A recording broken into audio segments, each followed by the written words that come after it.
दोस्तों, भारत जैसे विशाल देश में क्राइम्स तो होते रहते हैं, लेकिन कुछ क्राइम्स ऐसे होते हैं जो पूरे देश का दिल दहला देते हैं और लोगों के मन में डर पैदा कर देते हैं। हमारे देश में बच्चों और औरतों से जुड़े क्राइम सबसे ज्यादा होते हैं। क्या आपको पता है, हमारे देश में हर 8 मिनट में एक बच्चा गुम हो जाता है और इन बच्चों के साथ क्या क्या होता है वो तो आप सब जानते ही हैं। कुछ बच्चों को गुनाह के दलदल में धकेल दिया जाता है, तो कुछ को विदेश गैर कानूनी तरीके से भेज दिया जाता है, तो कुछ के बॉडी पार्ट्स निकाल के बेच दिए जाते हैं, कुछ को जिस्म फरोशी के धंधे में धकेल दिया जाता है।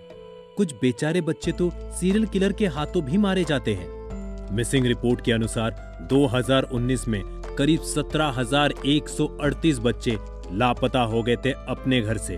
सोचिए जरा, जब भी बच्चों से जुड़ी अपराध की बात होती है तो निठारी कांड तो सबको याद आ ही जाती है।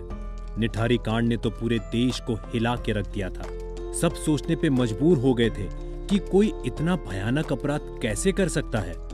निठारी कांड के बारे में विस्तार से जानने के लिए हमारे साथ अंत तक बने रहिए और हमारे चैनल को सब्सक्राइब भी कर दे, ताकि हमें मोटिवेशन मिलती रहे ऐसी और वीडियोस आपके सामने लाने की। और अगर आपको इस वीडियो में दी गई जानकारी पसंद आए तो इस वीडियो को लाइक भी कर दे। निठारी कांड की शुरुआत 2005 से होती है। 2005 में नोएडा के निठारी पुलिस स्टेशन में लगातार बच्चों और औरतों की मिसिंग रिपोर्ट दर्ज हो रही थी और उनमें से कई रिपोर्ट्स को ये कहकर पुलिस द्वारा ठुकरा दी गई थी कि बच्चे माइनर नहीं, एडल्ट्स हैं और अपनी मर्जी से घर छोड़ के गए हैं। और लड़कियों के बारे में तो ये कहा गया कि वो घर छोड़ के खुद भाग गई होगी। 2005 में ही एक दिन क्रिकेट खेलते वक्त जब बच्चों को सेक्टर D5 के पास नाले में प्लास्टिक में एक हाथ मिला तो लोगों का ध्यान इस ओर खींचा, लेकिन उस समय भी पुलिस ने ये कहकर बात टाल दी कि वो हाथ इंसान का नहीं बल्कि किसी जानवर का था। वहां तो ऐसी बात फैल गई थी कि जिस हिस्से से बच्चे गायब हो रहे थे वहां एक भूत का वास है जो बच्चों को खा जाता है। अभी तक तो सब शांत ही था कि 7 मई 2006 को 26 साल की लड़की के पिता नंदलाल निठारी पुलिस स्टेशन में उसकी मिसिंग रिपोर्ट दर्ज करने गए। उनके अनुसार उनकी बेटी पायल मोनिंदर सिंह पंडेर के घर ऑटो से गई थी और उसके बाद वो नहीं लौटी। पुलिस ने फिर इस मामले को कुछ ज्यादा ध्यान नहीं दिया और नंदलाल भी पुलिस स्टेशन का चक्कर लगा के थक चुका था। हार मान के उन्होंने उस समय के एसएसपी को अप्रोच किया। तब पायल का फोन ट्रेस किया गया तो पता चला कि उसकी लास्ट लोकेशन मोनिंदर सिंह पंडेर के घर की ही है। उसके बाद पायल का कॉल रिकॉर्ड आने पर पता चला कि मिसिंग होने के ठीक एक रात पहले सुरेंद्र कोहली और पायल की फोन पर बात हुई थी, लेकिन सुरेंद्र कोहली तो ये कह रहा था कि उसे पायल के बारे में कुछ नहीं पता। आगे की कार्रवाई के लिए फिर कोहली को पुलिस ने गिरफ्तार कर लिया, लेकिन मोनिंदर सिंह पंडेर ने सुरेंद्र कोहली की बेल करा ली क्योंकि केवल कॉल रिकॉर्ड के अलावा पुलिस के पास कोई सबूत नहीं था। अक्टूबर में नंदलाल ने कोर्ट को अप्रोच किया। इसके बाद 29 दिसंबर 2006 को तो निठारी गांव के लोगों ने जो खौफनाक खश्य देखा उसने तो पूरे देश का दिल दहला के रख दिया था। उसी दिन सेक्टर 31 के बंगलो नंबर D5 के बाहर नाले में प्लास्टिक में कई मानव कंकाल पाए गए। सुरेंद्र कोहली उस दिन बंगलो पर अकेला था और उसके मालिक पंडेर चंडीगढ़ अपने परिवार से मिलने गए थे। पुलिस ने दोनों को ही गिरफ्तार कर लिया। देश की जनता इस घटना से काफी डरी और गुस्से में थी और सरकार से सारे मृतकों के लिए इंसाफ मांग रही थी। सरकार को जनता की प्रेशर में इस केस को सीबीआई को सौंपना पड़ा और फिर दोनों आरोपी को सीबीआई की कस्टडी में रखा गया। फिर अचानक 27 फरवरी 2007 को सुरेंद्र कोहली ने अपना क्राइम खुद ही कबूल कर लिया। दोस्तों, 9 फीमेल चिल्ड्रन, 5 एडल्ट विमेन और 2 मेल चिल्ड्रन को सुरेंद्र कोहली ने किसी न किसी तरह बहला फुसलाकर D5 के अंदर ले गया और उनके साथ कुकर्म करके उनको मार डाला। यही नहीं, उसने ये भी कहा कि वो उनके मृत शरीर के साथ भी सेक्स करने की कोशिश किया करता था। उसके बाद वो उनके शरीर को बाथरूम में ले जाकर टुकड़ों में काट देता और उन्हें पकाकर खा जाता और जो बचता उसे प्लास्टिक में बंद कर नाले में फेंक आता। कोई इतना हैवान कैसे हो सकता है?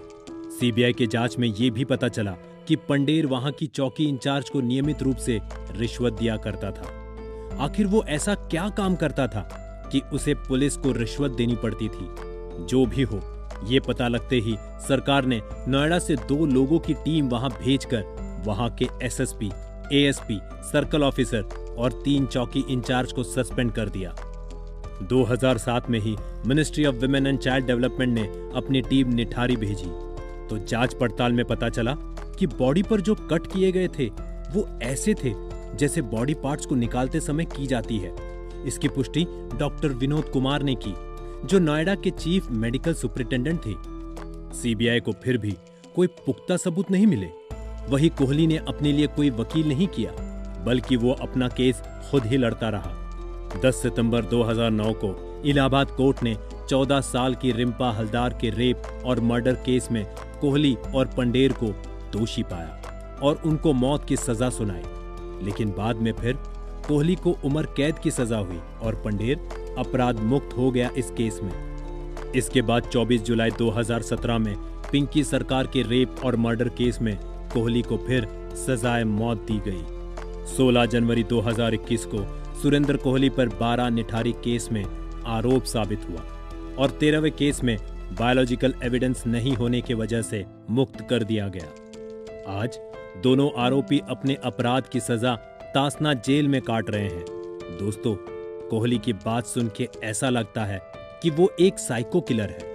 उसका कहना था कि उसका मालिक पंडेर अपने घर में कॉल गर्ल्स को बुलाता था और वो उनके लिए खाना बनाता था और ये सब देख के उसके अंदर भी सेक्स की तीव्र इच्छा होती थी, जिसके कारण वो बच्चों और औरतों को बहला फुसला के D5 के अंदर लाता था और उनके साथ कुकर्म करता था। ऐसे इंसान को तो सच में समाज में जिंदा रहने का कोई अधिकार नहीं है। वही सुनने में ये भी आया कि एक विक्टिम आज भी जिंदा है और वो अपने पिता को खत लिख के ये बताई है कि वो जिंदा है और शादी करके नेपाल में सेटल हो गई है।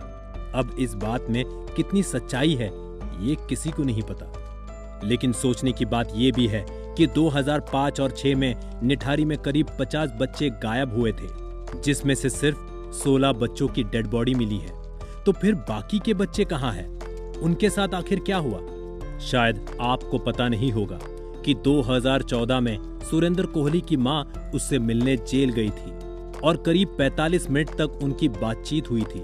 जब वो बाहर आई तो रिपोर्टर्स को उन्होंने ये बताया कि उनका बेटा निर्दोष है, उसे बलि का बकरा बनाया जा रहा है, असली गुनहगार कोई और है। क्या सुरेंद्र कोहली की मां सच बोल रही है? क्या असली गुनहगार कोई और है? ये भी सोचने की बात है।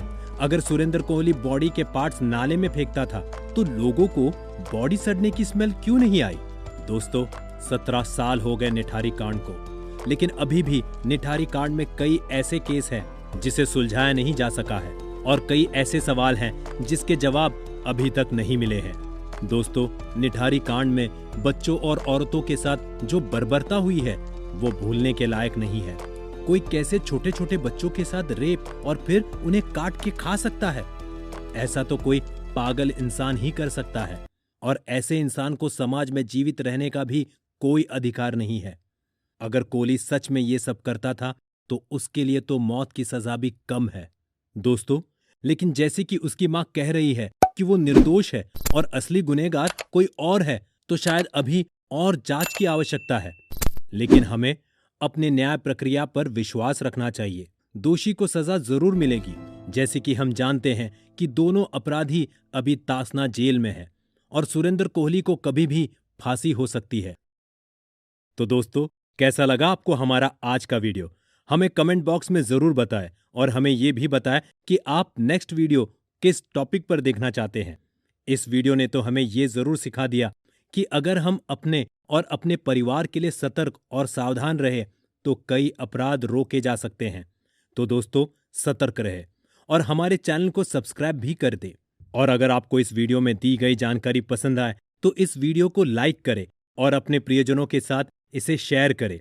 धन्यवाद।